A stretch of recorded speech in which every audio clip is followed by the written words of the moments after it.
Hello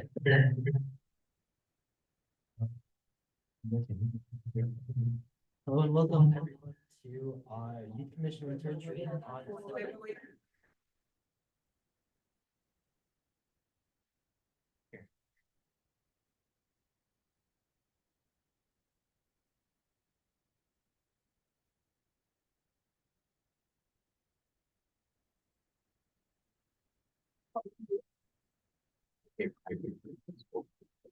All right, now go. Hello and welcome everyone to our Youth Commission Winter Retreat on December 9th, 2024. I call this meeting to order at 5 p.m. We will now move on to roll call. District 1 Commissioner.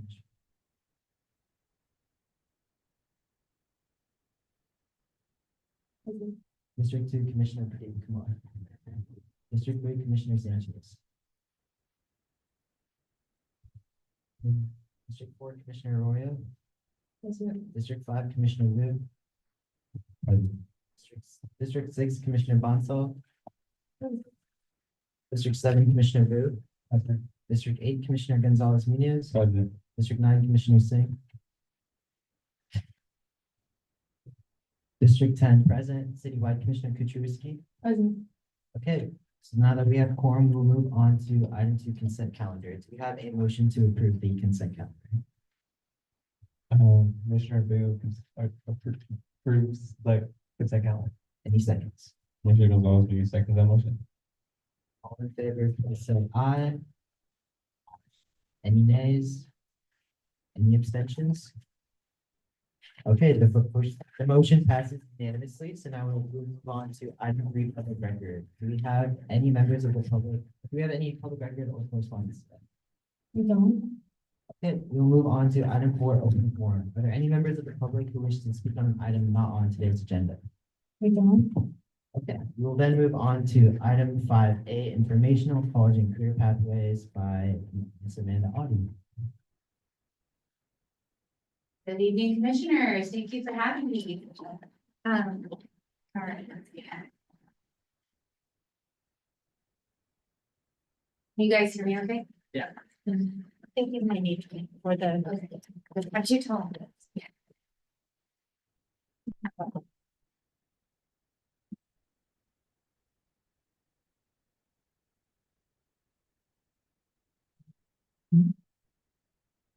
Good evening, everyone. I'm Amanda Addy. I'm the College and Career Pathways Coordinator. I am part of the Education Digital Literacy Strategy team at the library and big fan of the Youth Commission, big fan. So I'm really excited to be here.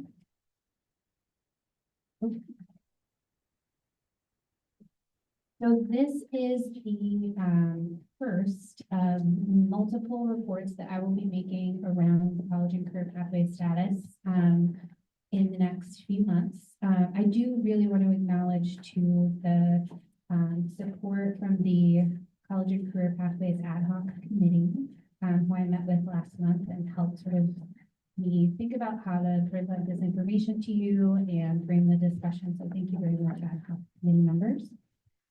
So you already heard elements of this work as part of our Education Digital Literacy Strategy presentation earlier this fall. I will be going to the Library and Education Commission in January, so I'm working right now on a memo and supporting documents. And then I will be coming back to the joint meeting for the commission and us in March, at which point I will be able to incorporate the results and the analyses that we can do together around the priority survey and think about how that can inform our work plan for 2025. Also, when the Children Youth Services Master Plan goes back to our Neighborhood Services and Education Committee in April, there will be really clear and relevant portions to the College and Career Pathway strategy, specifically around the learning and empowerment and meaningful and sustaining jobs priority area. So just to ground our conversation and to confirm that the work that we do is grounded in this need in San Jose. I think we acknowledge that San Jose has an extremely high cost of living. The living wage for a single adult without benefits is $27.90 per hour, which is more than $10 above our minimum wage, which you might know goes up to $17.55 an hour on January 1st. The cost of living for a family in Santa Clara County is $165,000 per year. We are ranked as one of the top 5 most expensive counties in California.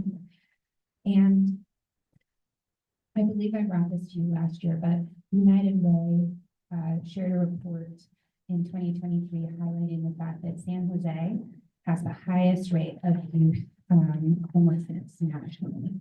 So this is the need, and this is why this work is so important.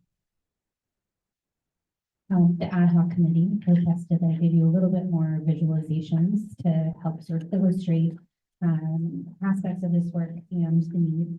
So this is a visualization from the Economic Policy Institute. They have a family budget calculator, and you can sort of see the shading on the map, how the California coast is darker than other places in the country. That's because the cost of living is higher for families of this specific breakdown, and this family budget calculator is customizable for various family units and makeups. But you can see that the calculator factors in various things like housing, food, childcare, transportation, healthcare, and other necessities, as well as taxes. So when we think about how much it costs to live here, it's not just, it's all of the things that make it possible for people to live. And that's what we're aiming towards, is to help set people up for success, to live in San Jose and they, not to have to leave. Here's the visualization for the United Way report. You can see that big bubble right around San Jose. San Jose has 85 unhoused Gen Zers for every 100,000 residents. So that really spotlights our need to center the experiences of young adults, ages 18 through 24, in the work that we do, and really make sure that their needs and the things that they need to be successful are prioritized in our strategy. So what are we doing about this? San Jose has taken some important steps to make progress to making the city a better place to live and work, which one example is the development of the education and digital literacy strategy in 2018, and then more recently, the adoption of the Children and Youth Services Master Plan in 2024, the development process of which happened in bulk in 2023.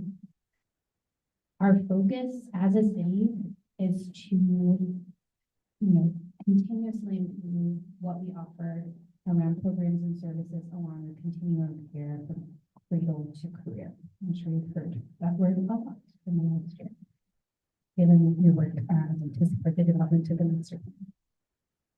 Okay, so how do we do this? The city has specific roles to play to support people along pathways to college and career. We sort of divide that into 3 categories. One is acknowledging that the city is a classroom. This is the work that's connected to our education and digital literacy strategy, which the library leads.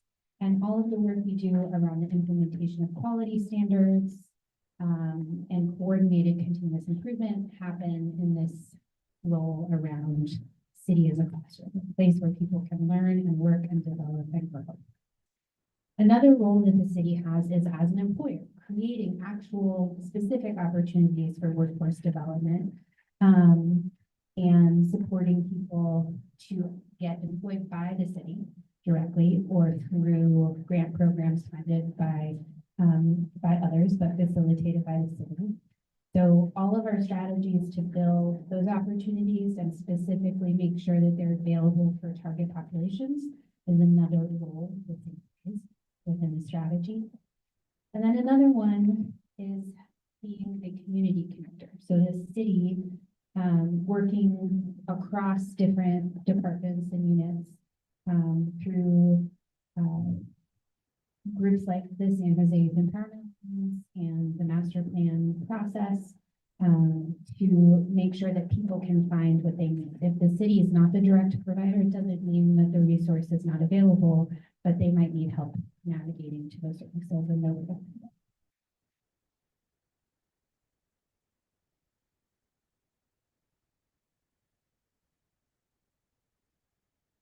So the background of this work is that our Neighborhood Services and Education Committee decided we need to do more coordinated work in this area, back in 2020. In March 2022, there was a specific fund from the Google Community Benefits Fund that funded my position, which is a 3-year special project position. I was hired in July 2022, and so in June 2025 is essentially the conclusion of this special project timeline. It doesn't mean that this work ends, but we do need to think about what the future of this work looks like and how it will be. The high-level goals that we were charged with were improving education employment outcomes for youth, increasing participation of underserved students in these specific categories, and demonstrating improved program outcomes to committee. Strategic actions are included here. And the one I really want to spotlight is how part of our strategy is to support the work of the Youth Commission, and advocate for the inclusion of young people in the decision-making processes that are most relevant to them. And that's something I'm very passionate about, and I'm showing that here too. Okay.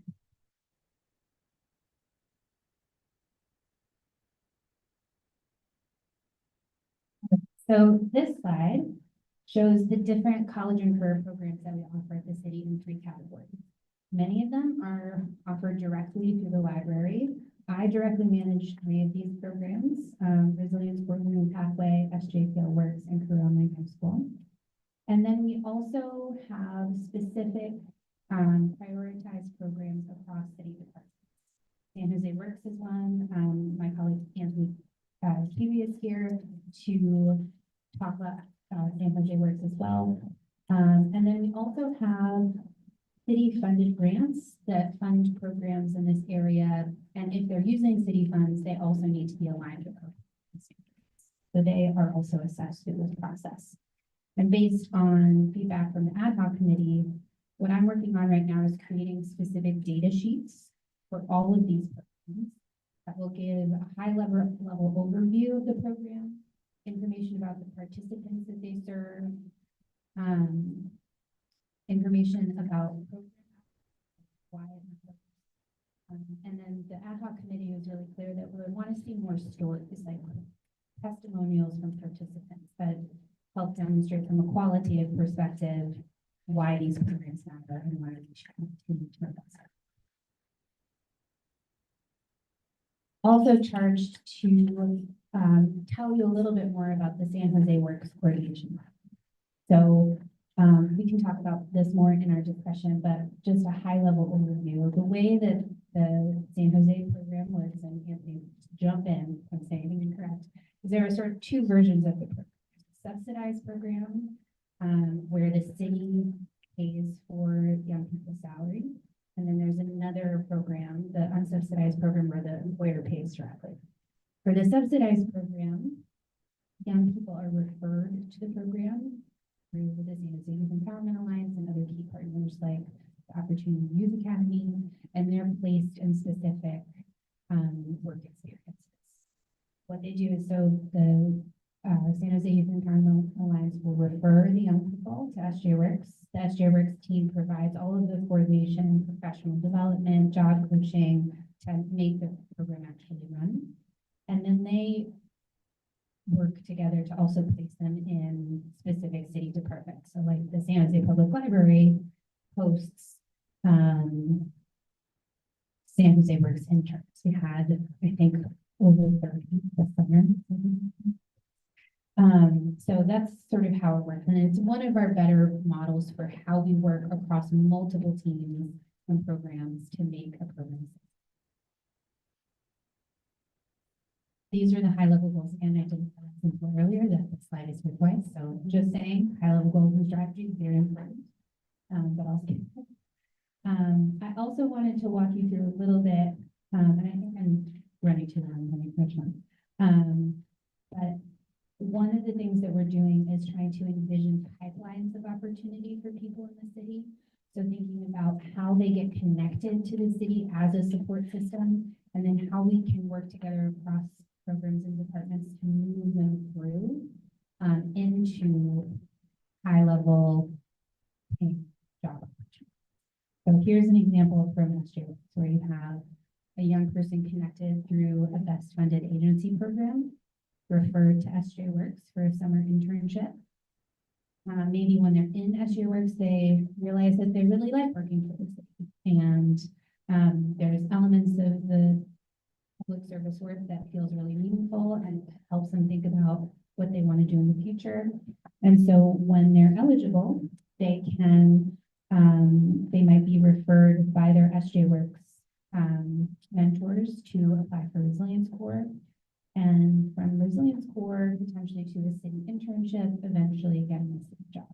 So this is the kind of like upwards trajectory that we would really like to see available for all our participants. Another example in a different sort of entry point is that you can envision an adult who might need some literacy or ESL support, so they get connected to our classes at the library. Maybe there's also a recognition that they need some programming support around digital skill building pathways. Through that skill development, they're now eligible for Career Online High School, so they can finish their high school diploma and get a career certificate. And maybe their career certificate is in early childhood, which is one of our options. And we connect them with the FFN Caregiver Support Network, where they start to earn credits towards an early childhood credential, and maybe becoming an early childhood educator, which is a field that we have a lot of need. One more example is maybe someone gets connected through SJ Bridge, which is a program that supports unhoused adults to get housing and to get job support and connected to workforce development opportunities. Maybe they're referred to Work to Future. And they also need a laptop and they need community Wi-Fi. And once they're connected to the library and have their library card, they learn about SJPL Works, and they come to us to get their resume and job support, and then they're able to get a job as a nonprofit program. So we're really working on building up these. One other thing I really wanted to spotlight is a new resource that we have available at the library, the community resources for job seekers. This is a web page that's new. It was launched in October, and it is essentially a directory of workforce development service providers in San Jose.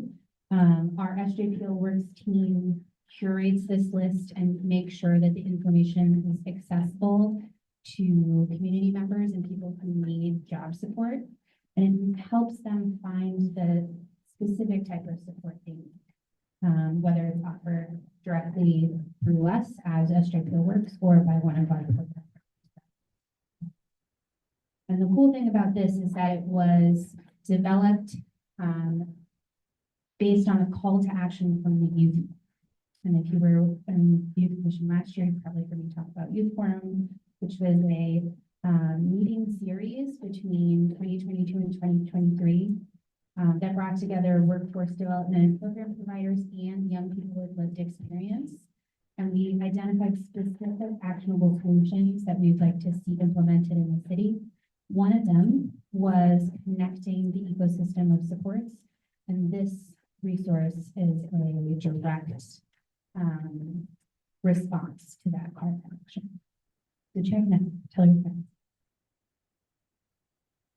Also acknowledge that this work does not happen in isolation. We're connected at the local, state level through all of these different processes and program providers. And we have key collaborations locally through STEM Pathways in the Northern California College of Promise Coalition. So we're not doing that. And now we're gonna open it up for more of a discussion. My first question is to you is essentially, what questions do you have about what I shared today? But also consider what wasn't. So you are advocates for youth. I'm very interested to hear about the ideas that you have around college and career, that you'd like to be represented in future reports. I wasn't present for your last meeting, but I watched the presentation from Commissioner Liu on the Centennial City Summit. And so I know you have within your group expertise and knowledge around the things that you care about, that your peers care about, that I want to make sure that is also represented in our future reports. So consider these questions and we'll open it up for discussion. Thank you. Before we move on to discussion, we do have any public comment. Okay, we'll move on to discussion. Anyone like to comment on any of those discussion points up there? You can just feel free to go ahead.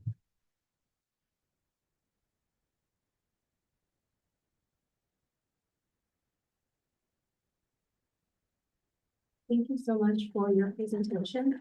I specifically had a question about the CCP programs that you talked about in another slide. Could you like kind of tell us a little bit about the implementation, like what the implementations look like in SJPL and other? Yeah,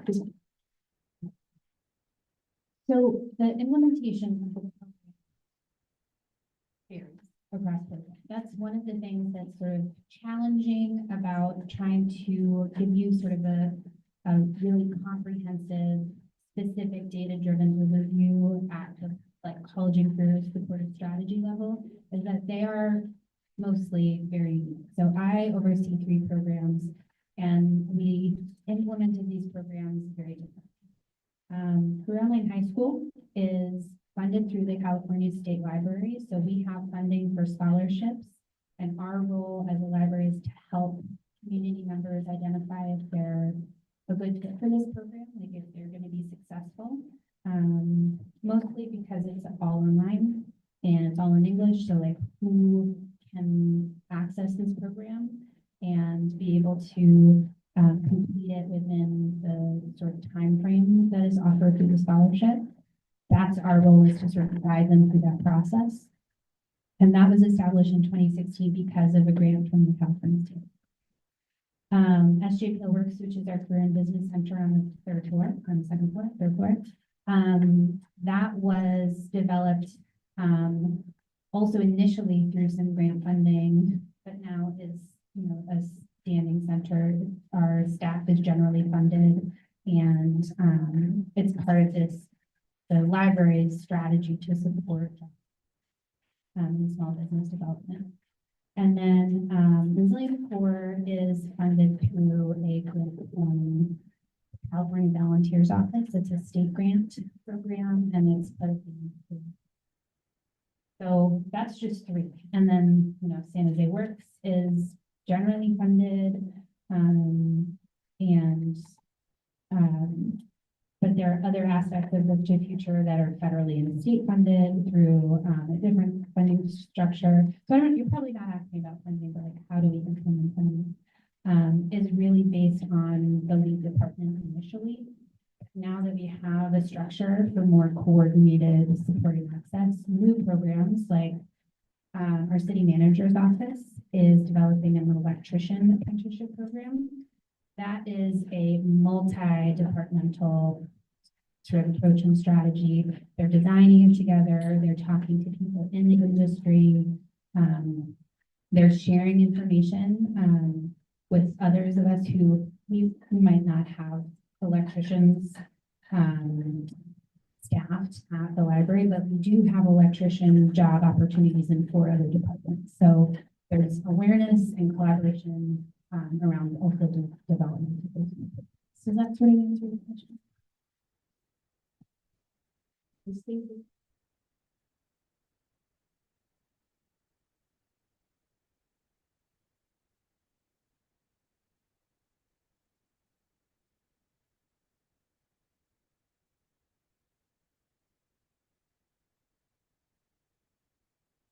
These are couple diagrams on sort of the pipelines through which people can grow in the city departments and the jobs that they can obtain through the city and also outside. And so I was wondering, for these pathways, there's a lot of ladders and steps that participants have to go through. And I was wondering how much of that is the participants' initiative to go through these pipelines versus the city saying, this is what's next, and this is what is available to you after you complete these steps. That's a really good question. And I should have said this up front that these are somewhat hypothetical, right? Like someone doesn't necessarily have to go through all of these steps. Our best real examples of this are probably more like a 2-step or a 3-step referral. But what we are trying to do is recognize where there are these logical connections between programs and facilitate more strategic connection between program staff where we are making these logical referrals. So a specific example is that our Resilience Core Learning Pathway program is recruiting as we speak for a new cohort to start in January. And so when that job opportunity opened up, I sent it to Youth Empowerment, the SJWorks team, to our partners at the Resilience Core Climate Change Pathway might also have people who are interested and said, you know, we have this job opportunity. This is what it is. These are the types of young people we're looking for. These are the eligibility criteria, and just making it really clear and explicit that there is this opportunity. There's alignment in the types of young people that we're serving and their eligibility criteria. So please pursue it. That sort of explicit direct connection is something that we are building up better practices.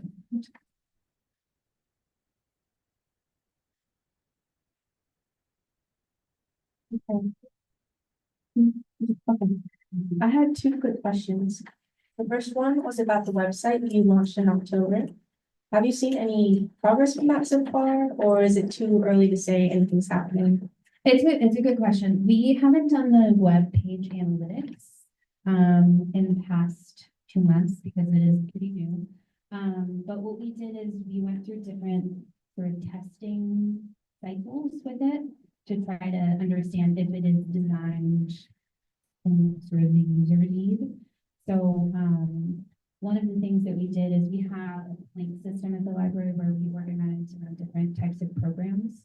And so we have one around college and career. So we did sort of a study with our college and career focused staff who offer college and career programs throughout the system to think about how they would use this in programs and how they would implement it and raise awareness about it with job seekers. And so we got some initial feedback from staff about, I'm going to use this in this way, and I have a specific patron or client or customer that I know is going to benefit from this, and I'm going to send it to them. In our design process too, all of the organizations that are listed here, there is communication around, we want them to use this with their clients as well, you know, to acknowledge that the people they serve might benefit from knowledge and awareness of other types of supportive programs throughout the city. But the study of like who's using it, how often, is still in progress. One positive metric that we can point to is that when we initially launched in October, we had sort of a set number of people or organizations on the list. And that number has grown. So there are people who are talking about it and telling their friends, and we have a system in place to collect new organizations and information. So when you're looking at it, if you're like, oh, I feel like this organization should be here, we can share it with them and we can grow it and make sure that it's really fully comprehensive of the types of resources that are available. Thank you. I also had one other question about the formulated plans you made. So for those, have those been published in any way, like as a recommendation for people to reference? Are you checking the steps? Steps. Actually, I think I built this after I talked with the ad hoc committee. 'cause I wanted to visualize where there were logical connections between the programs. It has not been published. This is the first draft. A little bare bones. So a version of this that I think we would potentially bring to our next meeting would be more substantial with maybe other design elements. I'm certainly open to what sort of what could go into that that would be meaningful and sort of versus me just talking about, you know, the movement and the ways that we refer to have more information that would make them more accessible. So, Yeah, this one was definitely really helpful. One thing I might add that would be nice to be seen maybe at the next meeting is if you could just put in a small text what you get out of that program, what a participant might get as a takeaway, just as an overarching theme. got it. That's it. So for SJ Bridge, it would be, you know, initial connection to housing and job supports, referral to Work to Future. And then Work to Future would be, job training and counseling and, connection to information resources at the city, you know, referral to a library card. And then that would lead them to SJ Access resources. Is that kind of? Okay, I love that. Thank you. Hi, I had one question regarding the pathways as well. First of all, I think they're really clearly outlined and I thought they were pretty interesting. I just had one question mainly. So I know for finding jobs in general, one of the biggest things, like requirements, I guess, would be having good, I guess, connections in a network. And I think networking is a huge part of job searching in general. So I was just wondering what aspects focus specifically on, you know, the networking aspect of job searching in general, and like what part of it was outlined in the pathways. You're very right. Networking is very important. SJPL Works, we do have part of our core programming and interview and networking workshop that's offered weekly. Acknowledging that, yes, people that know and that you can visualize a pathway into a career makes a big difference for people being able to sort of follow those steps and identify those steps. So that's one example, is directly with SJPL Works. And then I think with other programs as well, and correct me if I'm wrong, like there are mentorship and networking components where we sort of explicitly build in those quality pieces into the design of programs, and it's actually one of the quality standards is to help people build their networks and identify opportunities for mentorship and support on their pathways. So do you want to talk a little bit about what that looks like as shared?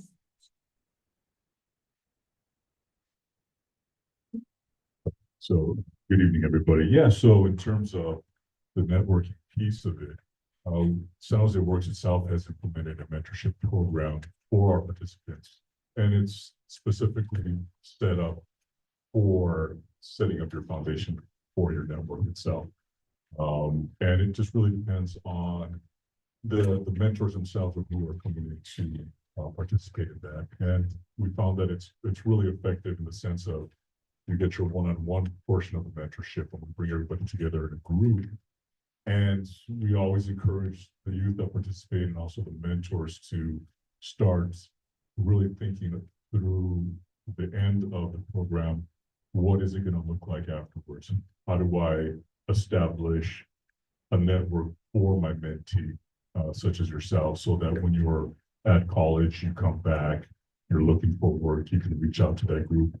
You know, other than the foundational LinkedIn and that sort of thing, you know, there's other methods, and it's usually those direct contacts to maybe the mentor may know somebody in a different department at their particular company that can do some reaching out. So one of the things that we do at San Jose Works is also we try to have that implemented into our job fairs and our resource fairs. We bring in that network components so that the youth can go out and talk to various people just to get an idea of depending on your pathway, where you're going, who you can reach out to. So we keep ourselves pretty centralized in that. So when students do come back or they are looking for that, we can always give you recommendations or outsource to other things if the mentorship program that you pick.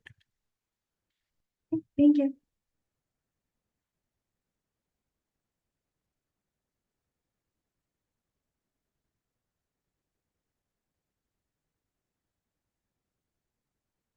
Maybe, yeah, feel free to keep asking questions about the presentation, but I am very curious about sort of what else you want to know, any ideas you have about college and career, sort of supportive structures or ideas that you want to share. Very interested. I had a question and then I'll make a suggestion. So we're talking about college and career, and I wanted to focus on the college aspect. And so we have a lot of great city partners from what I can see, and a lot of great programs. But are there, for example, you're situated right next to SJSU, there's De Anza, there's a community college system that's here in San Jose. Are there any partnerships with these local universities that high schoolers or people that, for example, don't know what their major wants to be, they want to have an experience and test out new fields, or if they're first generation and just want to see what the day in the life of a college student is, or if they're looking at their secondary post high school options and they're trying to figure out if they want to go to trade school or university, 4-year college, 2-year, whatever it might be. Are there opportunities for them to explore with these local universities, right? Great question. I think a lot of those opportunities are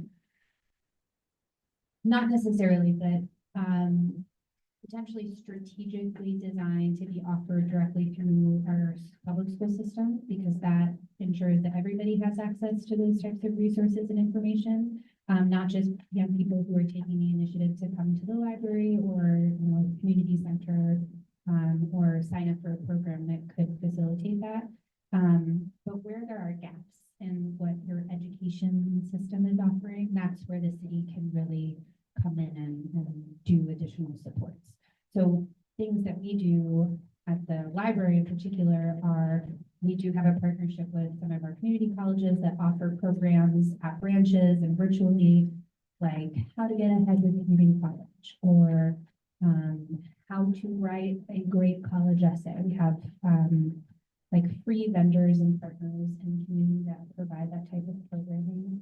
And we are, Megan and I are both on our college and career sort of program strategy team. And we're trying to think about what are those like bread and butter programs that we should be offering across our system to fill those gaps and not necessarily replicate what's going on in schools, but complement the support that you're getting through your schools to have those meaningful experiences. And it could be, how do you do dual enrollment and what types of opportunities are available potentially outside of your school if your school doesn't offer that. Or it could be, if you want to learn more about STEM careers and it has like more of a work experience or hands-on learning component, that's another thing that I think we're trying to explore as well. Like a standing panel series where, it's like a rotating group of people to talk about their own journeys through education into their career field of choice. But I do acknowledge, I think most of our programs have more of a workforce development emphasis over a college readiness emphasis. And maybe that's something we need to acknowledge and invest in as a city. Yeah, I agree. That comes to my second point was, I'd love to see in future reports if there could be an emphasis on that college aspect. And I think that whether it could be one, just having someone or a mentor just sit down with the student and be able to tell them their options, see how they might want to position themselves, what opportunities they can participate in high school or even in college to make sure that they're set up for that future career, even if it's not through the city, to set them up for success even post San Jose. That would be great. Thank you. Yeah, just for awareness, there is a semi version of that we offer through SJPL works around career exploration. So like if you want to have a discussion with the librarian about, like, you're interested in a specific type of career, they can help map out what sort of the educational pathway would look like.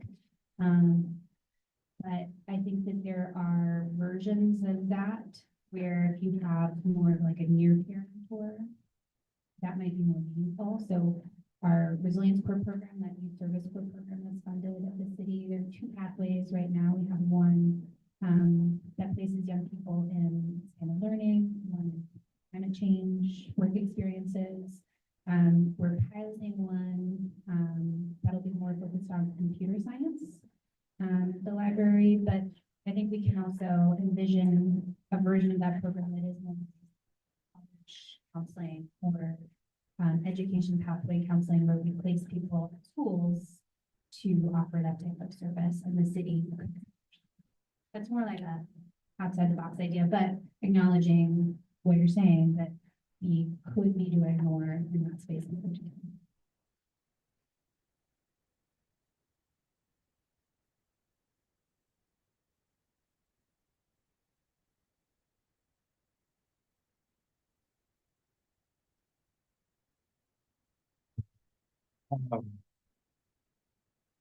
You represent the program at Street Work, right?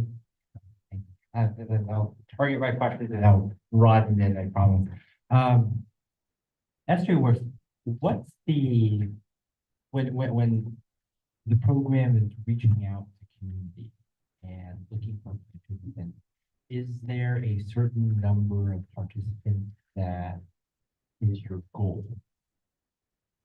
Yeah, so for our particular program, we have the capacity to serve up to 370 students in the summertime. And so we divide that into various different groups. So we work with the Youth Empowerment Alliance, the PRNS, and we also partner with the Eastside Union High School District and the Career Pathways programs that are available through the schools.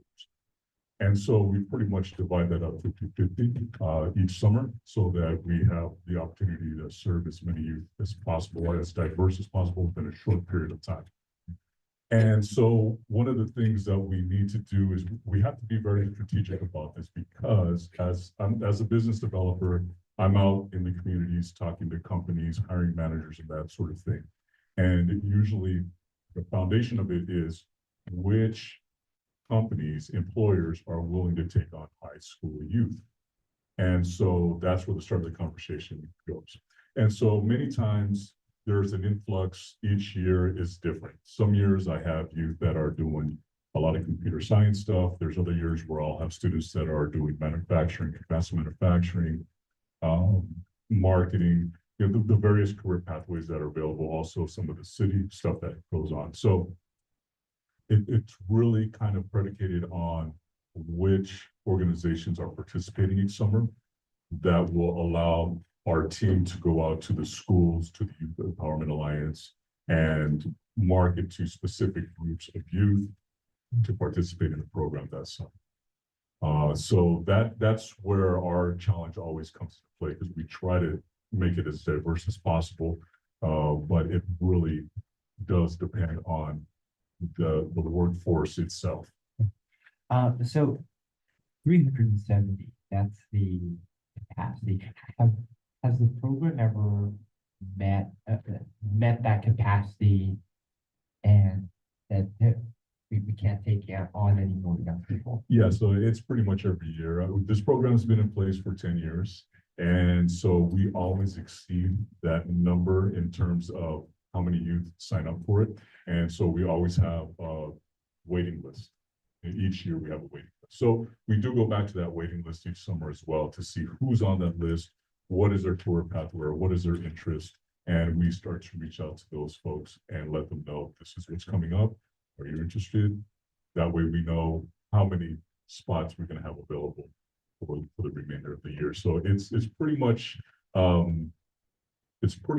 a household name per se within the career pathway community in Eastside Union High School District and with the Youth Empowerment Alliance, because it's been such a presence for the past decade.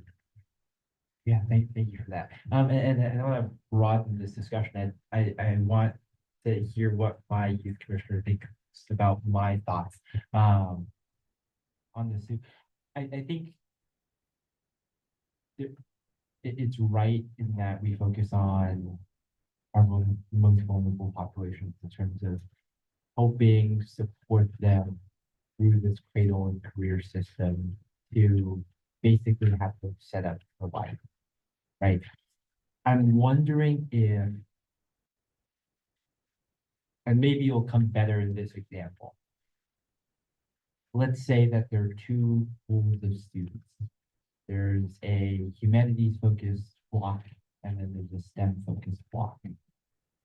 SJS work, SJ works is the, either or, and there's another program, that may engage a different population. I'm wondering if there's an opportunity for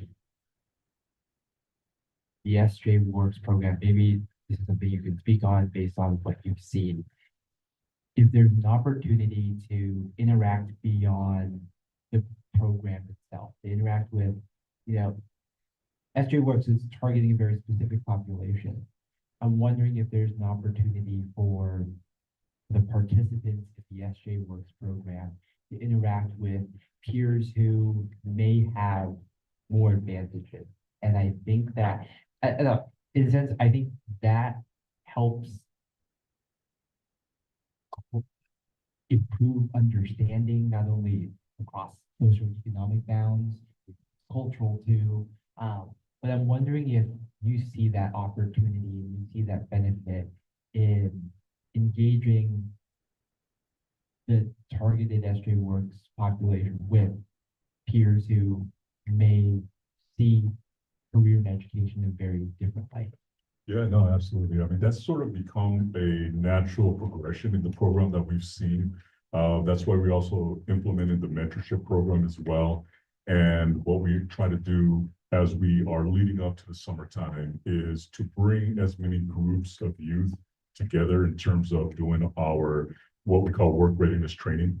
And during the work readiness training component of it, that's when we have different times available for the youth, and it doesn't really matter whether they're career pathway or not, to come in and take care of all the prerequisites that need to be taken care of before they start their summer program.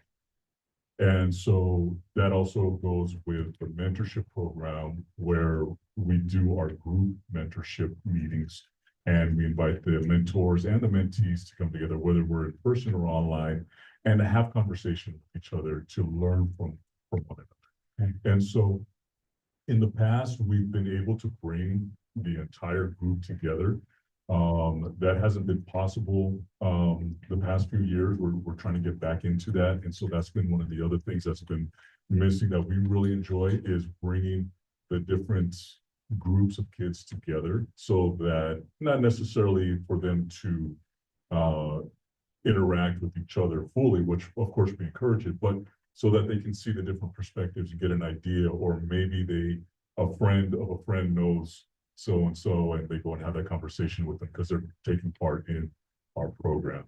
And one of the things too about program with SJ Works is we've really kind of honed in on not just the STEM part of it, or with the Youth Department Alliance part of it, in terms of just the skills that you get in the workforce. That's important. But we're also looking at the whole elements of the emotional intelligence piece of it, because, in terms of youth going into the workforce, many of them have never been in the workforce before. You're trying to figure it out. How do you start to level up from having conversations with your friends, with your family, with your teachers, to the professionals? And so we try to bring those points into our conversations as well. So when we do meet with you, everybody can kind of integrate and have those conversations with each other as they like. And so we do try to bring in that entire piece of it, so everybody, so you get different perspective. Yeah, I think I wanted to see if all aspects of diversity were present for those participants in school. And I think that it's, San Jose, State University has this program for formerly incarcerated individuals, incarcerated individuals who, you know, really want to change their life around. And, I think that program does a really unique job of changing lives or perspectives of everyone involved. And wondering, you know, not only, you know, could it be a benefit for the participants of the SJ Works program, but maybe, you know, for everyone else who's involved too. Right, so that's the main, that was pretty much the start of this program was from the last administration. And it was really about what when we used to call our at-risk, our youth that are living in gang-impacted areas that are maybe associated with folks that are in gangs or they're around that, or it's a familial thing, whatever it may be, right? To avoid them going down those roads, it was really about getting something set up for them in the summertime so that they can learn new skills, so that they can stay active in the community, away from their peers, to get a better sense of what goes out on the road. And it wasn't about trying to change anybody, tell anybody what's good from bad. It was about, let's keep them active, let's give them a better idea of what their potential is by offering these sort of programs. And so, and we still follow that whole model for pretty much all our youth. Some we will implement it a little bit more. I think some of my fellow commissioners are falling asleep, so I'm gonna ask my questions in intervals. Thank you, intervals. Thank you for answering the question. I'll pass it on.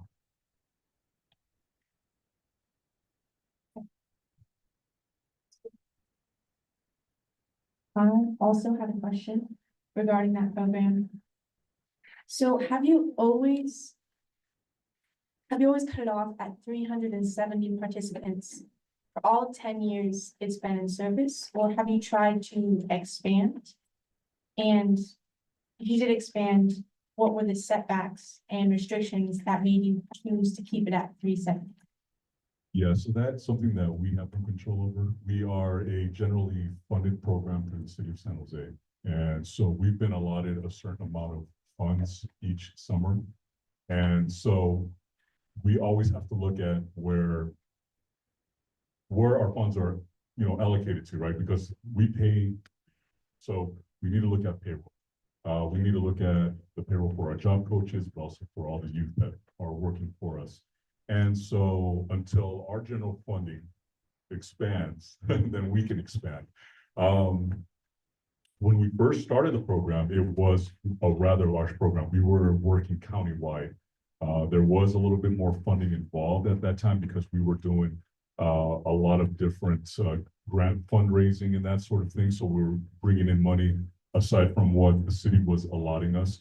But because we are now a city funded program, there are limitations to that we're allowed to do, right? So that's one of the things that my program manager and others have been advocating for us. And so until that happens, we are limited. And as our wages continue to go up, that number of youth that we can bring on a year does change. And it does unfortunately shrink. And so that is one of the things that we've been diligently working on to try to find other avenues of income to come in so that we can help out with that, or we can get, you know, a little bit more general funding. Thank you. Yeah.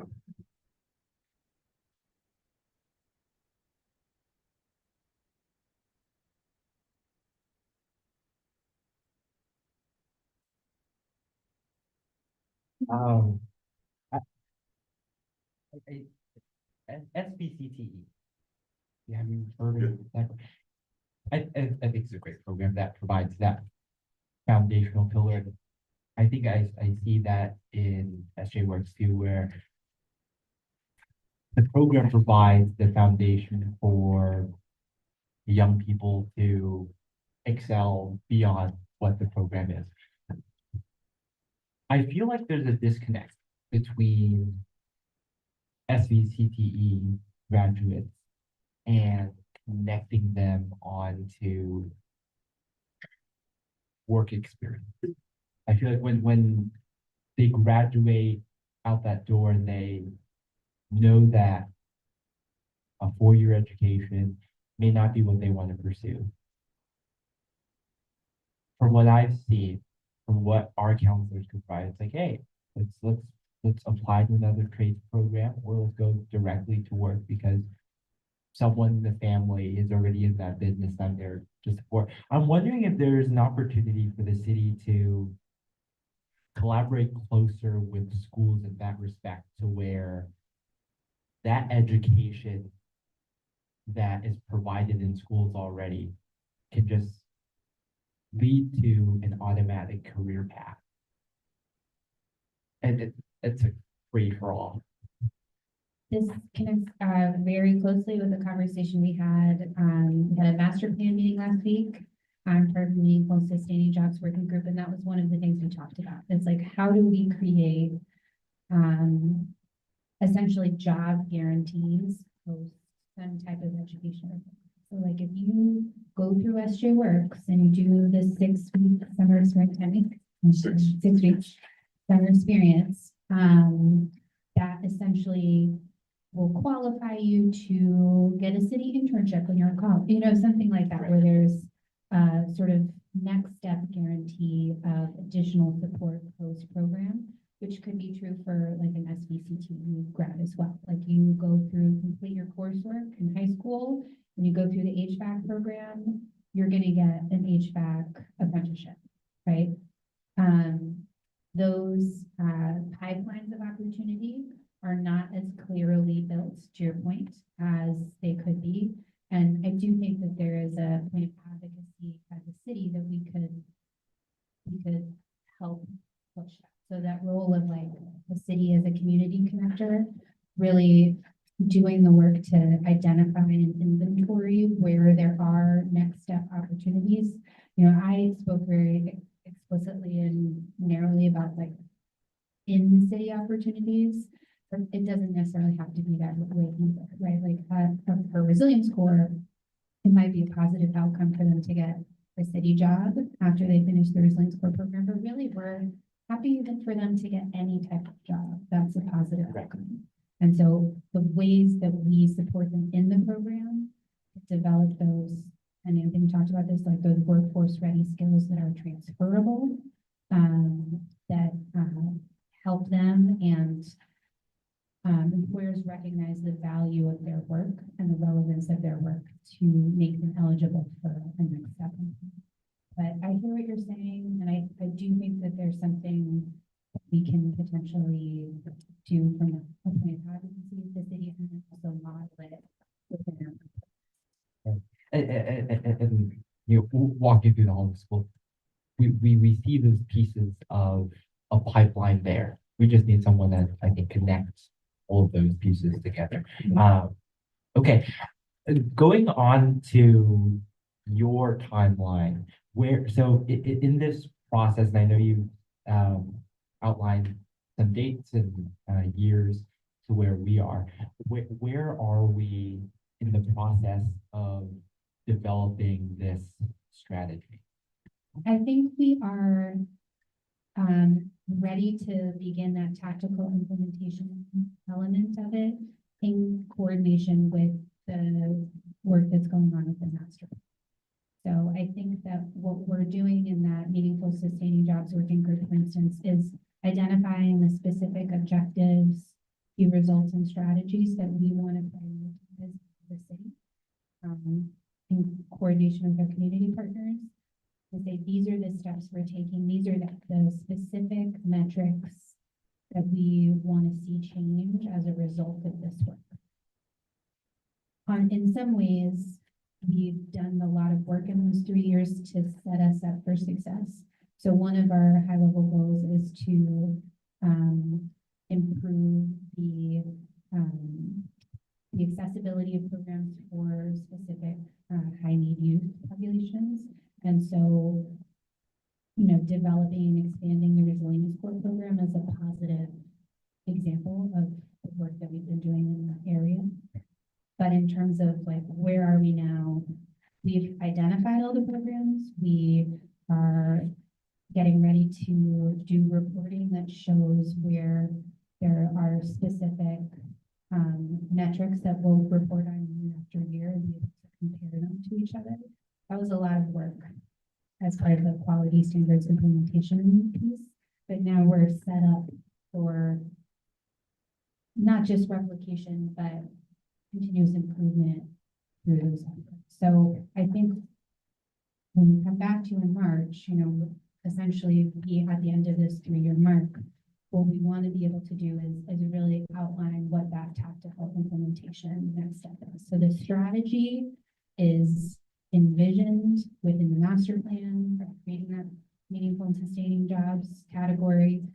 We have a logic model. We have a logic model scope that shows all of the different programs.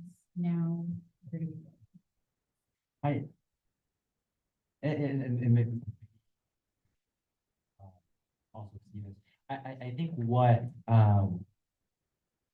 I see with the Children Youth Master Plan and with Blue Zone and with, you know, some of the initiatives that's going on right now, I think the way that those plans and initiatives engage community, and whether it's through, you know, a community roundtable or otherwise, I think is something that ought to be explored, and I think it's worth maybe expanding for beyond internal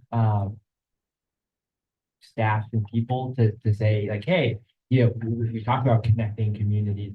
I feel like there's an opportunity to engage the community more directly in this process because there's been so much invested into it. And I think that that's an opportunity that, you know, again, ought to be taken.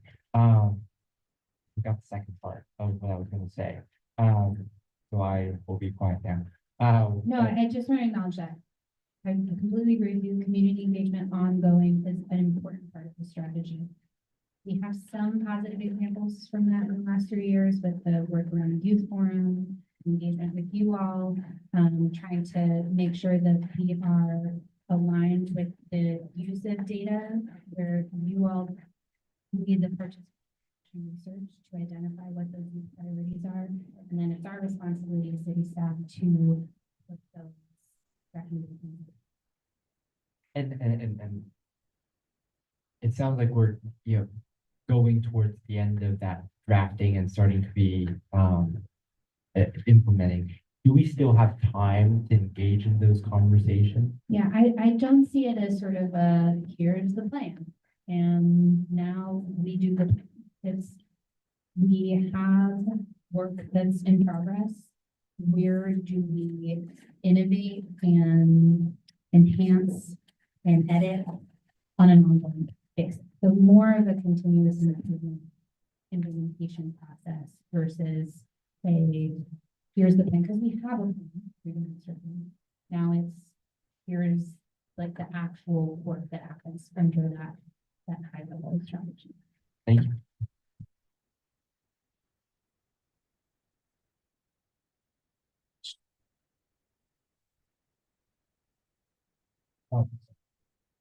So I noticed on the slide that you said that in San Jose, the living wage is listed at $27.98 an hour.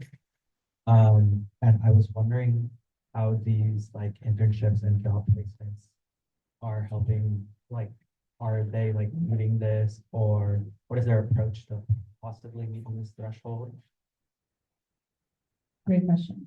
Anthony, what's the rate that the San Jose works in? So $18 an hour right now. So we typically try to stay anywhere from 50 cents to 75 cents above what the mandated minimum is. for- And then for some of our young adult programs like Resilience Score, there are sort of 2 different levels within that program, because our library department, the earning for Resilience Score learning pathway is a little over 25, it's 25.50 an hour, which is about 80% of that living wage. climate change is a little bit lower. I think it's in the like $22 range. So, I think there's an acknowledgement that we are aiming towards the living wage. And that it is hard to try to balance, like Anthony said, we want to serve more youth. We also want to pay the wage, and so where do we sort of find that balance? And it does vary by program, and like the type of work that young people are charged. But we're trying to. And it certainly is sort of a benchmark that we use to measure.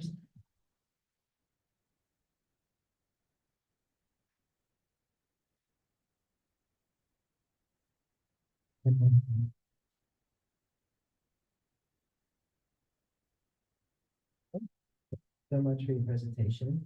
Hopefully you got some interesting feedback and notes to consider as you move forward. I'd like to propose a recess for 30 minutes until around 6:35. Do you have a motion to recess until around 6:35? For lunch, for dinner, or lunch, or whatever. Here's the motions to recess. Any second.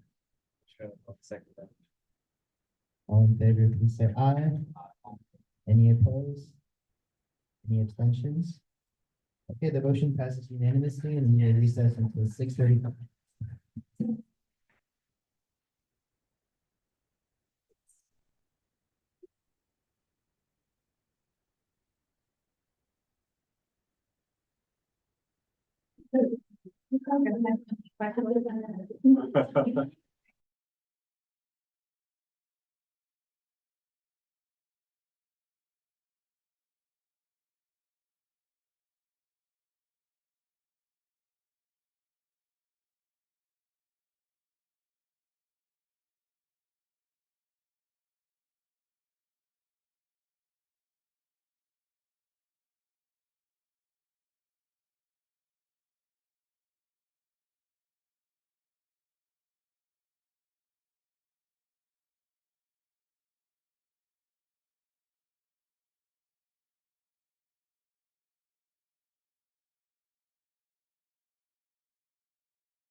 Don't have a quorum yet, Chair. Well, technically. Wait, hold on, I need 1, 2, 3, 4, 5, 6. You now have a quorum. Okay, we have quorum, so I call this meeting back to order at 6:39 PM. We will now move on to item 5B, discussion budget summit planning.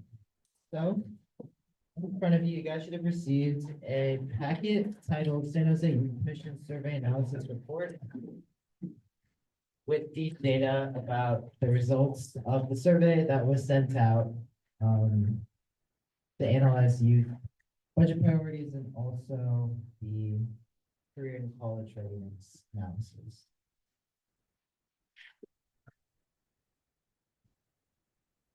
Give you guys a moment to get that.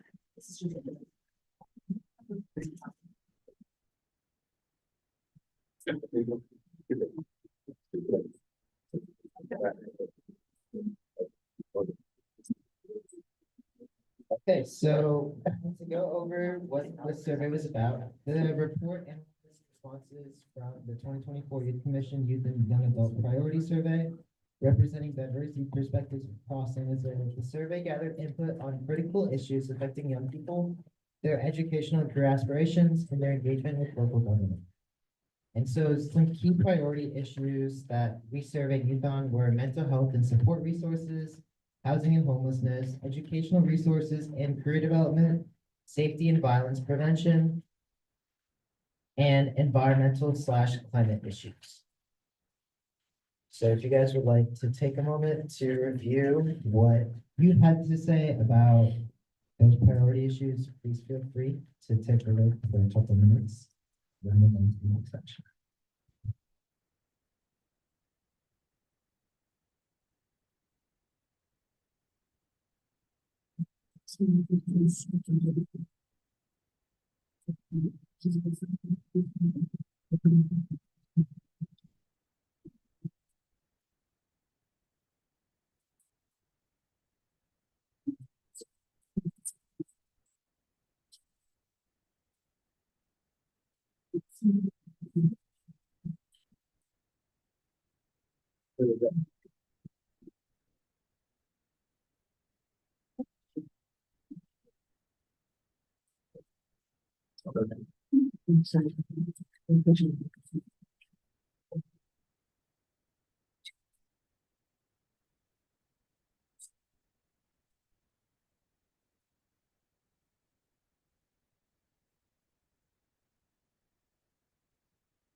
So we also survey youth on government engagement, just how engaged, how aware are they of what their local government, government in general is doing for them. And so in that section, you'll see that 45% felt neutral or unsure about local government's reflection of youth priorities. 32% somewhat disagree that youth voices are adequately represented, and 22% somewhat agree with current youth representation. So based on our survey results from last year, we can see that there's still work that needs to be done in terms of bridging the gap between youth and their local government, although I think that these metrics are a little bit improved compared to last year. And just one overarching thing is that a lot of people who took the survey this year said that they were familiar with the Youth Commission and that the Youth Commission had some sort of influence in what their lives are and what they felt about government, and that the Youth Commission was reflecting those priorities. And so the reach of the Youth Commission and the audience which we have been tapping into, I'd say, is getting greater.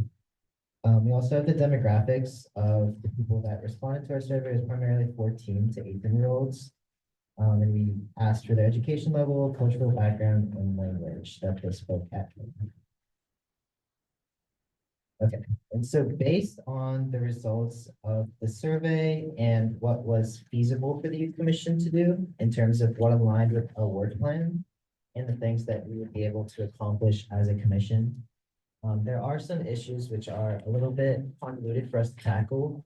For example, poverty and homelessness was a big concern that you brought up in the youth priorities in the survey. But for us as a youth commission, I think it's important that we work on the things that we can have the most influence on and can drive the most change and have the most ownership on. And so the 5 categories that align with our work plan and that we can take the most initiative towards that we came up with were mental health support, housing and economic support, education and career development, youth engagement, and environmental action.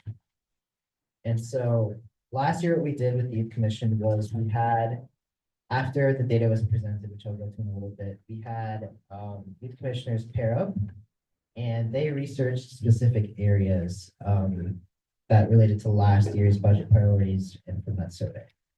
So for this year, these are the 5 categories which we will be working on as a commission to research for that budget summit and prepare for the attendees to have some knowledge on and to potentially propose some solutions and working goals to address whatever issues or concerns that we find in these areas.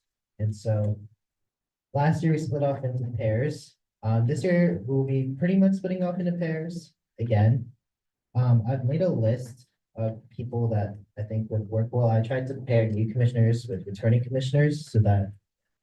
I'm sorry, Chair. Really quick, I did want to ask, is everybody okay with the recommended groups for the budget summit this year? So underneath where it says recommendation. I would suggest changes.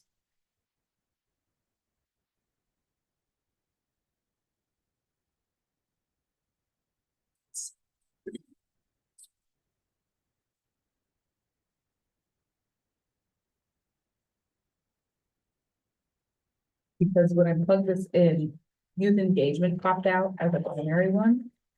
But I feel like you could also split education and career. That's what I asked. Establishing regular, the establishing regular youth town halls, I feel kind of works more into, maybe into the increased access to college. So we can probably do that. So I feel like you could do, just even a suggestion, it could be like, instead of saying housing, it could be mental health, career, economic support, education, development, environmental action. That might be an option. Or you could do mental health, housing, economic support, education development, career development, environmental action. Neha, you were going to say something, sorry, Chair. Yeah, I just had a quick question. I know last year we had like a little group for like safety and I think violence. Does that kind of go under the mental health support aspect this year? That's a really great question. You could do that in lieu of, I would I recommend doing that in lieu of youth engagement. Personally, I kind of like the way it's set up. Mental health support. I don't want to call it housing because I know that's where the drive will go, and it's not that it's not important, it's the number one rated issue priority, but the concern is, housing's tricky, right? There's already a housing commission, it's not directly tied into our work plan, but there's a capacity, right? But if you read the things below it, increase affordable housing initiatives for young adults, youth job training, financial literacy programs, I think that's important. So maybe if we change it to being called mental health support, job and economic support, education, career development, or like college education development, safety, violence, and then environmental action. So what do you think of that? Yeah. There's a mic over here too. Yeah, I think that works. Does anyone have any? Does that align with what you developed? Okay, I just want to make sure that that fits with what was discussed prior. Okay. Is everyone okay with that? No? Could you repeat? Yes. Mental health support. Economic and career support. College and education development or support, you choose. Violence and safety and environment. Those would be the 5 groups.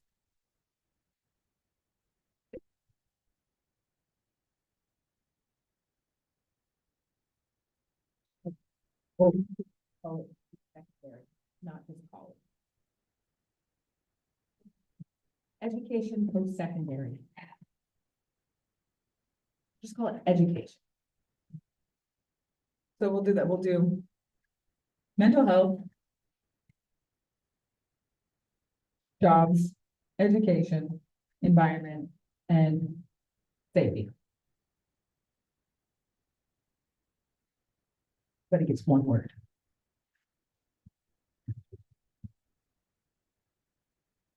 Sorry to change that on you, Nolan.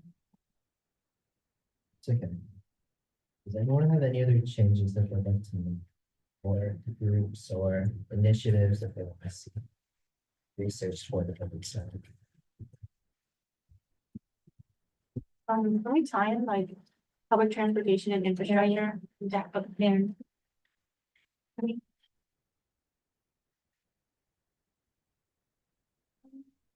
Transportation into some sort of housing and infrastructure, something along there. So you could technically tie it into environment probably.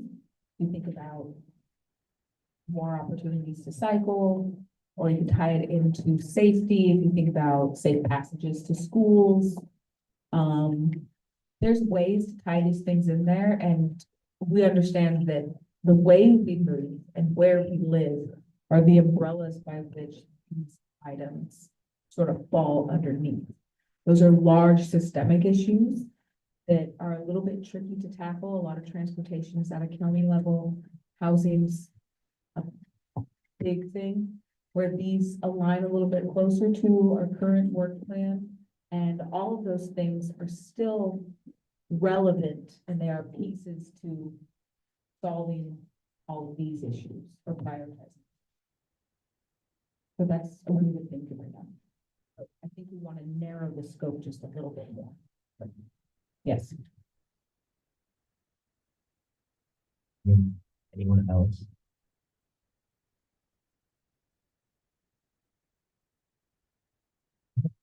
Then, so I think we've settled on mental health support, jobs, post-secondary education, safety, and environmental action. Those are defined. Anyone or any others included as a subgroup under those 5 or change group?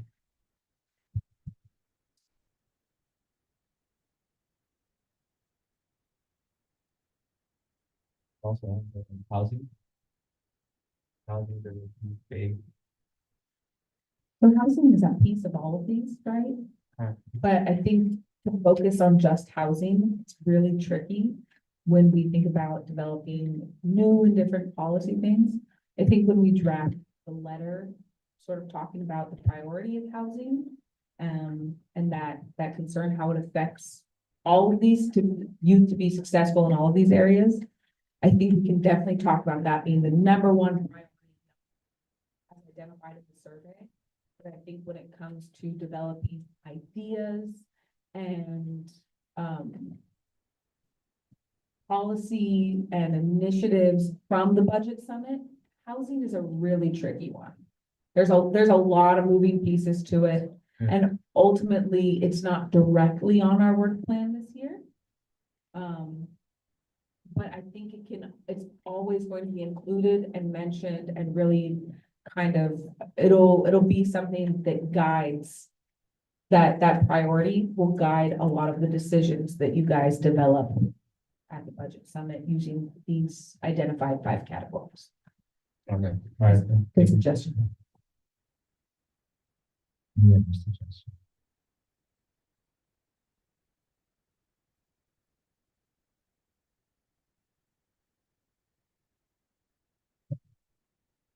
So then we will move into who's gonna be working on researching what areas for the budget summit. I've created groups based on experience with the commission and paired up new commissioners with returning commissioners so that people who have experienced the budget summit and have been behind the scenes planning it can be paired with people who are new, get some experience going into next year or just some support as they go around this first time. So the groups and feel free if you want any changes in the groups that I made were Agam, Anya, Neha, Marianne, Amia, Genesis, Aldo, Edwin, Andrew, and Molden Peter. Does that sound okay with everyone? Yeah? Okay, so if you guys would like to get in your groups, I can repeat it. Feel free to come over. They're on my computer if you want to look at them. But just if you want to get in groups to figure out which areas you guys would like to do, feel free to. In a couple of minutes, we'll try to find groups that work or areas that work for each group.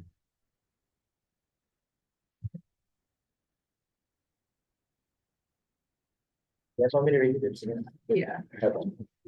It's Agam, Anya, Neha, Marianne, Amia, Genesis, Aldo, Edwin, Andrew, and Peter. and Molden.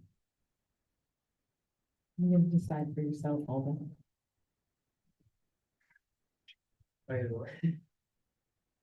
Okay, so please rise and find your group buddy. Stand up. I'm standing up now. I know what we'll talk about. Go find your group buddy. Take your paper.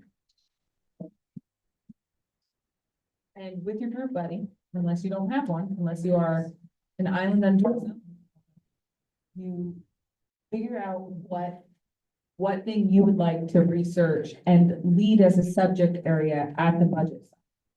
For those of you who have done a budget summit like last year, this is a great time to inform your newer commissioner who hasn't participated, what it's kind of like and what to expect. Unless you're Marion, because she was there. And Peter Sargent.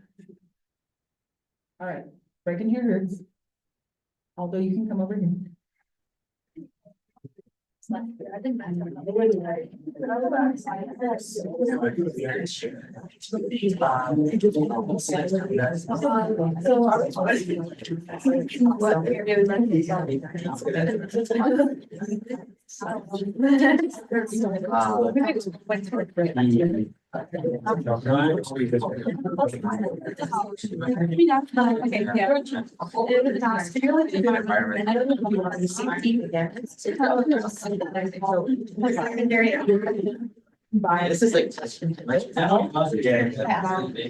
Education.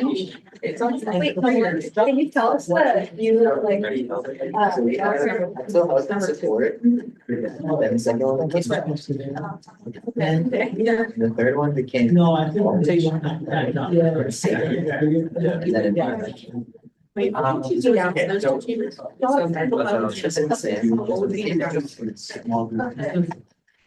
Okay, so the applicant's already. Mental health, that's a job. Like college jobs. Then you got. I would think that is environment. Politics. Or.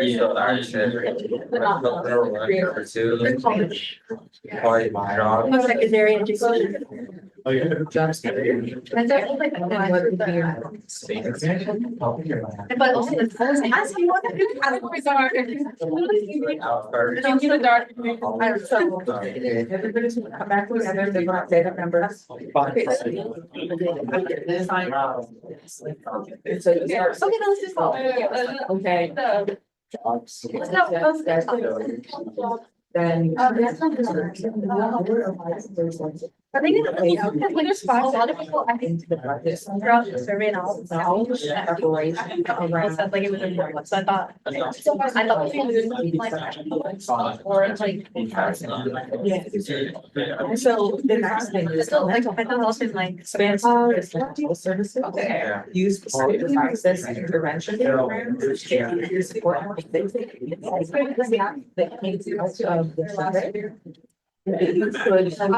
Jumping off points to discuss with the other. I think what I'll do is. Social media. No one's.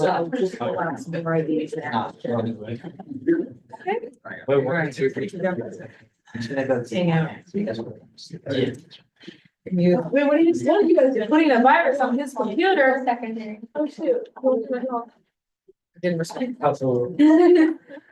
Wait, where does that go to this? Oh, we were just like, whatever is that. Wait, I do not want to do that. Wait, she left.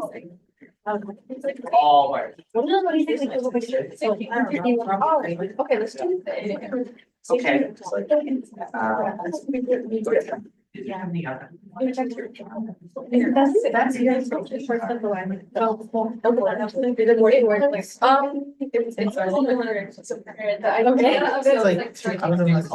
Yeah, So this one's me. What do you feel? That one's like, that one, do you?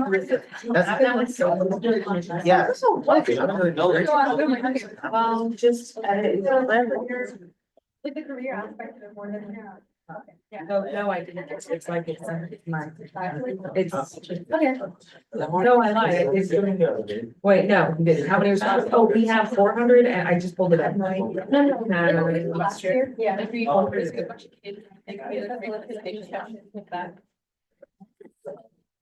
Yeah, so. Okay.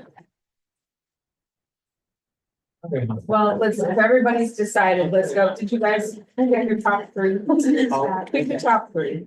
Okay. One second. Just pick a top three. Then maybe mental health and then, yeah. And let everybody back to the seats. Well, I still. Ever. I did right. Don't want jobs. We'll start with, Thank you so much, Amanda. Bye, thank you. we'll start with District 1, so I'm going to speak to you guys.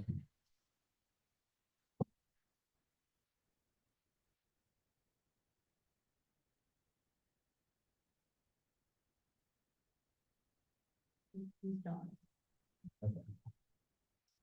The jobs are off the list. We'll go to D3 then, and then.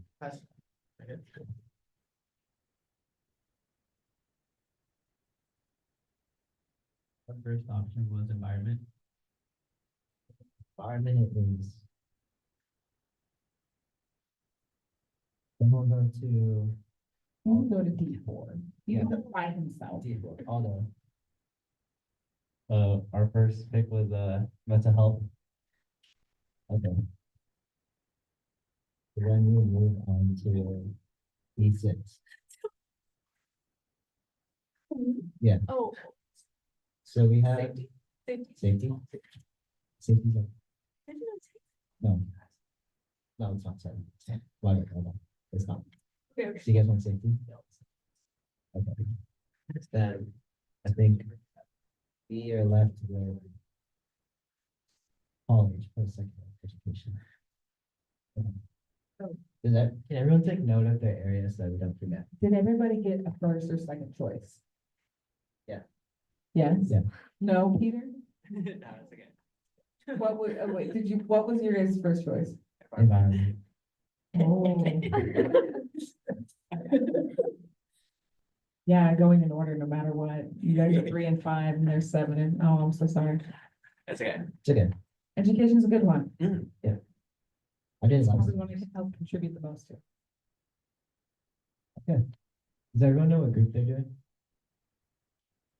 Okay, so then I guess we'll move on to data presentation. So the budget summit is an 8-hour thing. I think it starts at 9, we go around till 5. It's 4 hours. It's from 1:30 to 5:30. Oh, so we shortened this. Well, I mean, the library doesn't open until 1 o'clock on Sunday. Okay. No, it's okay. It's a 4-hour thing. And so to kick it off, we do a data presentation where we basically have a couple of commissioners go up, and so there will be all the YAC members and youth who want to participate in the summit in the audience. And so we have 2 people from the commission go up to the presentation and go up there and present basically the survey, the recaps, and the key statistics, quotes, just so that the people who weren't actually involved in the survey, like the YAC members and the participants, can understand what was asked, what the results were, and then that'll help them form maybe ideas or get an understanding of what the area that they're going to be researching with, which is led by you guys, the youth commissioners, is all about. So I'm looking for a couple of commissioners to help participate in that data sharing. I think it involves some creation of slides to present the data visually and some preparation on what to say during that presentation. I think last year we had Anya and Neha do that. Thank you guys for that. But I do want 2 commissioners this year, and I'd like if some of them could be returning next year so that you guys get experience with the survey and can help people next year or do it yourselves next year. Do we have any returning commissioners that are returning next year? Marion? Do we have any other commissioners that would like to be part of presenting today? I think I can do it too. Edwin, okay. You guys will, I guess we'll get in touch and receive more info about what to do. Yeah, so it is something that, once you have Christmas, but starting the beginning of January, it will require some collaborative work with some of the data. So we're happy to help. Okay. And myself. So then the last thing that we have to do for the budget summit, now that we've gotten our groups, we've paired people up and we have the data, is at the end of the budget summit, after we've shared our ideas, we typically like to have someone during that process, when we share ideas, someone from either the city or someone who can give us insight on our ideas, some feedback, and sort of direct us in the right way when we're shaping our letter to city council or MBA or whatever form that takes this year, probably a letter regarding the city's budget this year. But we like to have someone who's either a council member or someone from the city or just someone who can give us that feedback. And so for this year, we're still in the process of finding that special someone to sit in on the budget summit when we're sharing our ideas and get feedback from them. And then, so we'll discuss who we want to see there, and we'll also discuss how we want that discussion to be like. Is it just, do we want them to just provide feedback on what we researched and our solutions to the areas that we came up with? Or is it more of a conversation where you can ask them questions about how they feel on certain things and learn more how that discussion is going to go? So I think first we should decide who is going to be coming. So today we met with the vice mayor, who's the council liaison to the youth commission. She expressed an interest in giving some opening remarks. So that, there you go. Please be cognizant that I believe, starting in like 1 week, we'll have some new council members. So there are some district offices, it's just not feasible or really appropriate to ask to participate. So keep that in mind. If anyone wants to prepare some before they like to see the budget summary.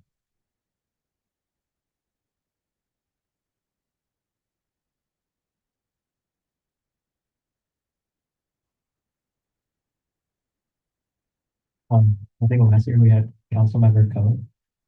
And he was a pretty good person to have. So possibly Councilmember Code.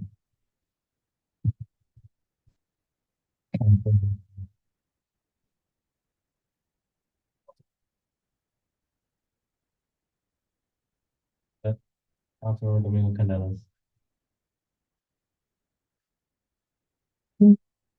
Yes, we will share the opportunity to participate. Now, just to understand, are we requesting that they provide direct feedback to the ideas presented? Or are we looking to host more of a community style conversation?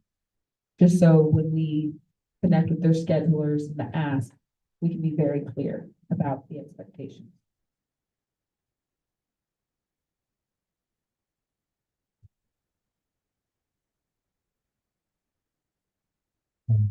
I would suggest a community conversation. I think the community conversation is valuable, but also hearing feedback and their opinion on what it realistically is going to look like would be helpful.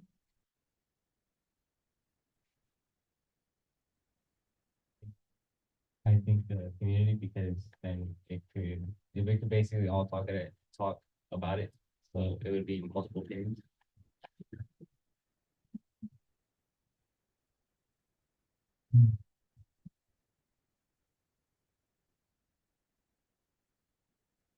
Okay.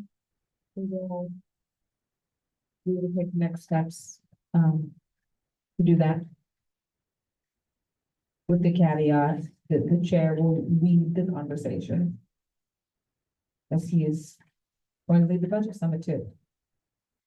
I have a quick question. I know last year we kind of had it more of like a feedback thing where after someone presented, the District 4 council member would give feedback and his advice on how viable their solutions were. Do we think potentially we could do it more of like almost like a judging panel? Like there's no like winner or loser, but kind of have it more like a competition kind of event, just to incentivize people? Or do you want to like keep it how we did last year?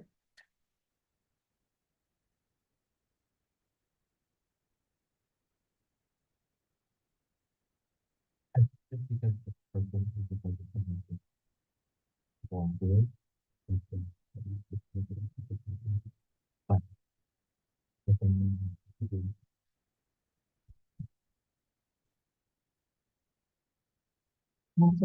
Sorry, you want to contribute to, sorry.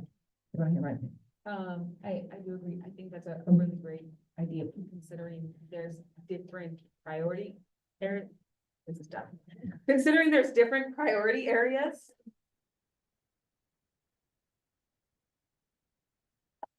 Considering there's different priority areas, it may mean where there might be some people joining one more if there's an incentive at the end versus where others may have leaner groups, and we really want it to be equally contributed by all the people. That's not to say that's not something you guys could do in the future. Or it's not to say we couldn't have like a door prize just for showing up as an incentive for people to show up and stay to the end. So we could do that, where we like, hey, come to the budget summit, stick it out. At the very end, we will be giving a door prize to someone who showed up, and we could come up with that. If you want to incentivize them to stay and participate.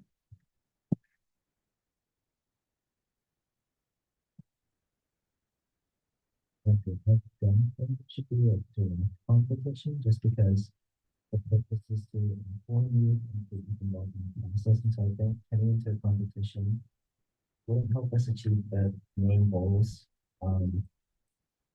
That being said, I think in future years it can be done, and I think this year, if we want to be around the solutions, we can have the discussion be based around feedback on our solutions like we did last year. If that's the- But I don't think a competition this year would be the best thing.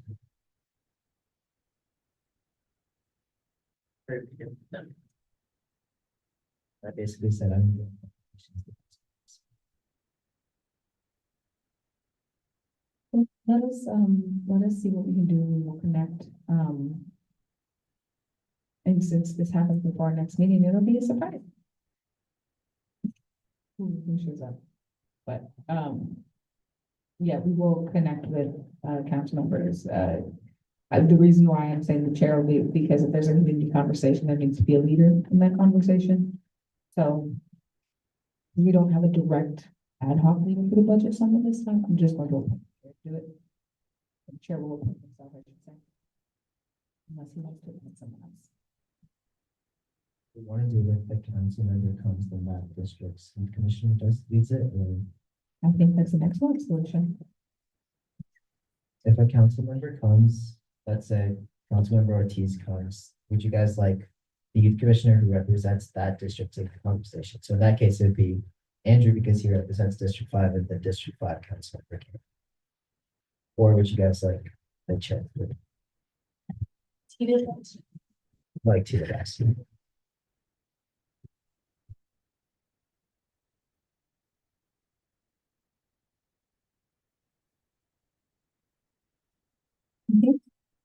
The council member of the council of the district should do it, like the district commissioner. Sorry. So if it's I'm just imagining this as a community conversation, imagining if two councilmen show up. Yeah, I'm wondering what it would look like then.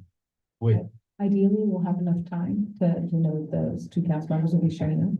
And I would anticipate that both those commissioners would work collaboratively together to guide that conversation and ask those questions. So it sounds like we want the commissioner who's council member of their district. Yeah. Great question. Please make sure to assign people to do metadata tagging over the break.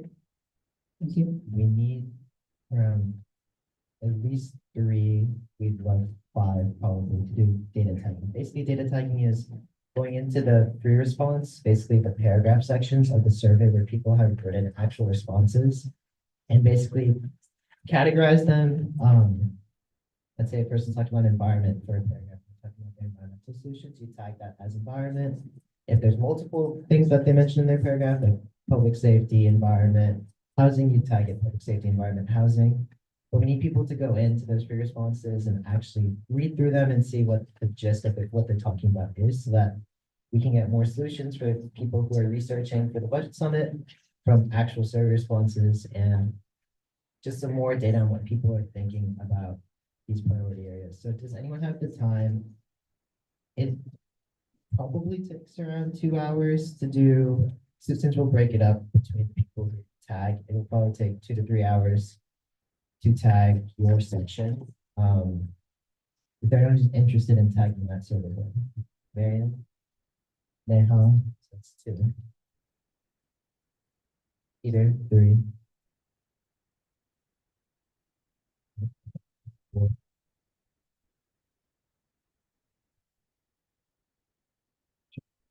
Yeah, that's fine. So Marianne, Peter, Neha, Amia, Nagan will help tag data. It's really easy. I already did some of it for you. That's it. Let's see you guys much. For the food on the budget.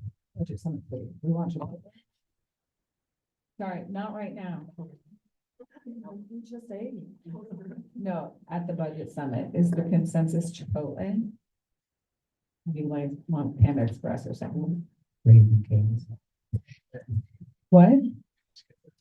So Raising Cane's, well, just They're not open yet. gonna drive all over. I- I thought they were hiring a while back, but no, they're still not open. Don't even get me started. I'm so mad because it is taking way too long. Okay, would you guys like to vote on what food you want? Please raise your hand if you want Chipotle. Chipotle wins, I'm sorry.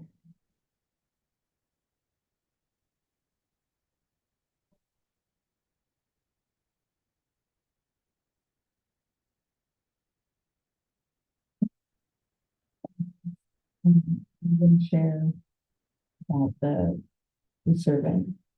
The other survey. Gonna do that in the. Sorry, I'll be quiet. Okay, I can do it now. Basically, whenever you have a YAC meeting, Megan and Emily developed a survey that we would like all YAC members to fill out, even if they filled it out once at a YAC meeting and if they attend another YAC meeting in the future, we'd love if they could fill it out multiple times. It's to help us gather data on who our YAC members are, the work that they're doing and where they come from, which will help like data when we submit our letter to city council, and overall it just helps us understand where the commission is currently located at and what sort of reach we're having as a commission. So I think the link will be sent out soon, if not already, but I just wanted you guys to be aware of that. This is basically a participation survey that we want at every single thing that is YAC or youth commission related. So this will be at the budget summit. This will be at a tree plant. This will be at every YAC meeting that you guys do. And it's specifically set up that they only have to fill out the demographic data once. So if they've answered this survey before, they just put in the demographic data once. So we're just getting a picture of who is participating one time. But it gives us feedback on, whether they find the meeting helpful, useful, more feedback on the participation to every other YAC meeting and event. So we'll send out the link and a QR code and maybe like a little thing that you guys, so if you're doing a virtual meeting, you can put it on the screen. Everybody can, take a little screenshot of it and fill it out. And then we'll do it at the budget summit. And it's very important that every YAC meeting you have. So if you have weekly YAC meetings, every meeting, it should just be regular. This is also a way for us to kind of capture volunteer hours to get a decent picture. Who all is volunteering how much. Because on the surface, everybody just sees U11, but we know there's a lot more of youth participating, and we want to make sure that they're represented in everything that we're sharing with city council. So that concludes the budget summit planning. I did want to mention, the commissioner brought up a point about what's expected for commissioners to bring to that budget summit when we're talking about these areas. And so basically based on your design or your assigned area, I guess you guys chose, we'd really like if you guys could brainstorm what the city or find out what the city currently offers in those priority areas, so that people get an understanding of what is already out there, and then potentially what's out there, maybe find solutions on what is not already out there, gaps in what's being offered, that the city or the commission can go in and help fix. The other thing is, since these areas are pretty complex and it takes an understanding of what is actually happening, which YAC members may not be able to get in that short amount of time we had in the budget summit. If there's preliminary ideas or solutions that you guys could come up with, then maybe YAC members can hone in on or add to or modify. I think 2 or 3 just potential ideas or areas that can be worked on and improved within, let's say, mental health and support. That would be great to research and bring to that budget summit. So just an understanding of, also, I like a presentation. It can be a Google Doc as well, to present to your YAC members, because what's going to happen is we're going to have you and your partner split off into different tables, and then YAC members will be able to come and join your table, which represents your group area. And so you'll sort of have to educate them on what the area is and what the city is currently doing to address that area. And then also with those same YAC members who've now educated, brainstorm potential solutions or areas of improvement that you see that the city or the youth commission can take. If you have any questions on what you have to do for the research portion of the budget summary.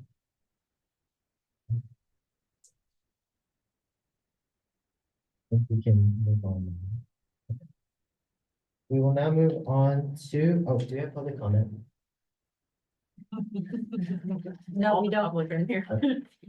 We will now move on to item 6, meeting schedule and agenda items. Our San Jose Youth Commission Budget Priority Summit will be hosted on January 26th from 1:30 to 5:30 PM at King Library. And our next general meeting will be on January 27th, 6:30 to 8:30 PM in San Jose City Council chambers.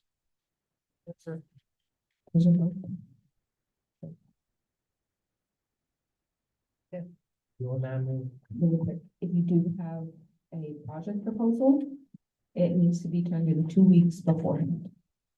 So you have about 1 month to complete it. Coordinate it with Emily and get it approved. So know that, if you want it on the agenda for January 27th. okay, we'll move on to item 7, adjournment. Do we have a motion to adjourn? Michelle Rosemary's motion to adjourn. Any seconds?